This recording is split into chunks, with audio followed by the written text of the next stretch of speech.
Hallelujah. Odofo onyankopon onhyira no nyo kese. Enenso ye da foforo onyankopon de acha ye. Eni nti atwase ye ni gi wo mo. Odofo ye manyame nkronkron kwan no mfa na kwan wo ye nso ya kwan mo. In the name of Jesus, ye da wase ye nyankopon ya bankese. Onyame tumfo wo ka ye ho da nyinara. Na wade wo de wataba kese na kata ye nso se ye ho masam. Enenso wa ye na dom edede ya chen Awurade ne yake nyina ne sasada kese e ya wodua. Ye bompa ye wo Yesu Kristo di mu se Awurade tutu ya na moma ye enadue nso na ya brabo nyina so nhye woni onyam. Onyame nkronkron ye bompa ye enenso se kasa kire ye nyinyame kasa kire ye na ya desua wie ye ne ye ho kase na omani ye e wo Jesus Christ di mu ne ya bompa ye enenso. Amen. Odofo me ma wakwa ba enenso de ba uti asesen dwumedie yi so. Onyankopon aba wa osompekeni Jacqueline Ennin ene nyame nam meso de nsem ebre ye nyina yi. Ene ebefe ya kenkan nsem afi sama wo ma edi kan eti dunsia.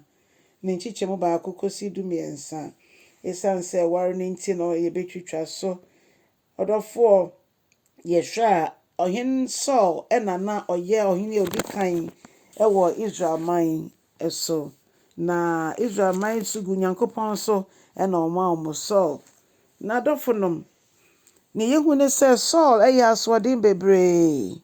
Na sabre nso so yesan yechi ekọ etidu no mebe nso nyankopon de Amalekite ehye ne nsa. Ema oma odifo Samuel ka Saul se wotu omo so sa kum nipa ewo ho nyinara. Nipa ni emo nyina sanse omo ye mo atamfo mbesori mo so. Na so Samuel omutu so Amalekites no so sa na ojai ɔhene agaga ɛyɛ ɔmo hene no. Na enwan ne emponche ka ho no nso no wenkunkum ɔmo fa ɔmo. Na no ma nyame bufu kese pa na ɔgye ahene ne fi Saul nsem. Na akoba so nyankopon pese Samuel san kosra Jesse man ba konso okosra no ngo. Na Saul na nyame yi ni sinchen na Samuel na yɛden ama no efise wanye ne yi a Saul so betimi ahye mayeku no. Na onyankopon emma na akwankyere onyame akwankyere ede yensi yie onyame ma na akwankyere mekoba ese ekobo afore ewo kromo ho emma Israel emma Jesse otonsa fra Jesse ne nebusua eba bi saa na nyame ka kire ne se onye na Jesse manu omososo wowa ntina Samuel nim se omo ba akonti omo bia obepie bia Samuel nim se oyo a ena onyankopon ka kire ne se da bi nye omo bia enti obisa Jesse na wo ma no mu nyina ni oso aka keto no kra de wo nwure mu a ohwe nwan no se ye me ntina se kosi se wode obema yakofre no aba ampa omukofre David ba ye no nyankopon ka kire Samuel say ye hwe nchichemu a eye dumiensa na dumienu na o say Jesse ama yakofa David ba na no ho ofe nyame de na esi ama ne ho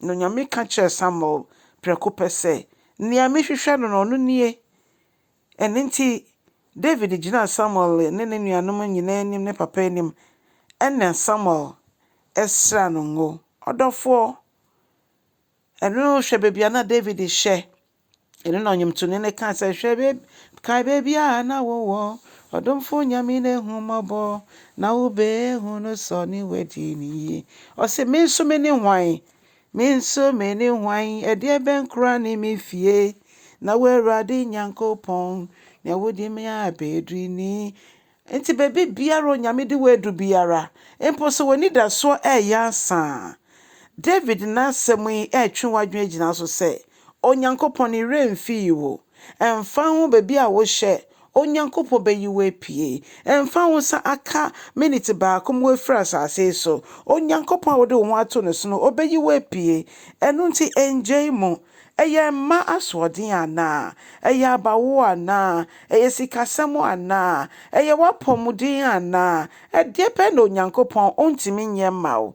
Yɛ Nyankopɔn yɛ kɛse o. N'ani wɔ ne mma so. Na Nyankopɔn ne yɛ mu yɛ n'adɔyɛ dɔɔso. Nyankopɔn ne su pɛpɛpɛpɛ ɛna Yesu Kristo ba asase so a ɔbɛda n'adi. Obi bie ni hɔ a Yesu hyia na wanya yɛmhyehyɛ ama no na wanyɛ n'adɔyɛ. Ɔdɔfoɔ okunafo na wonyane ne ba baako pɛ no ɔde ama no. Okunafo ni bi na ɔnam n'adiifoɔ so ama ne ma n'aboro so. Na Nyame ne yɛ mu yɛ Yesu nso bɛhyɛ ne nyinaa ma. Nti Onyame no dɔ no ɛne yɛ nyinaa ɛntena. Onyame dɔ no yɛmfa yɛn ho ɛnto ne so sɛ nso ɔdwene yɛn ho kyɛn sɛdeɛ yɛnim na yɛsungu ne so sɛdeɛ abofra esugu n'agya so ma n'agya etie no. Ɔse kɔsoara bom kɔsoara hwehwɛ na kɔsoara nso bisa. Onyankopɔn bɛma wakoma so adeɛ nyinara sɛdeɛ n'ahonyadeɛ ɛteɛ wɔ soro. Ne nyane sɛ wode wo ho bɛma no na wafa ne sɛ wɔwurade ne wo kra gye nkwa na wayɛ ɔsɛmpakani adwuma. Onyame bie kwan to baabi a kwan da mfa ma wo na ɔnyɛ ɔkɛseɛ na so aba kyɛ asɛm no na ɔfoforɔ so nyɛ nidasoɔ ɛwɔ Yesu Kristo din mu. Ɛneɛ na baabaa Nyame nhyira wo.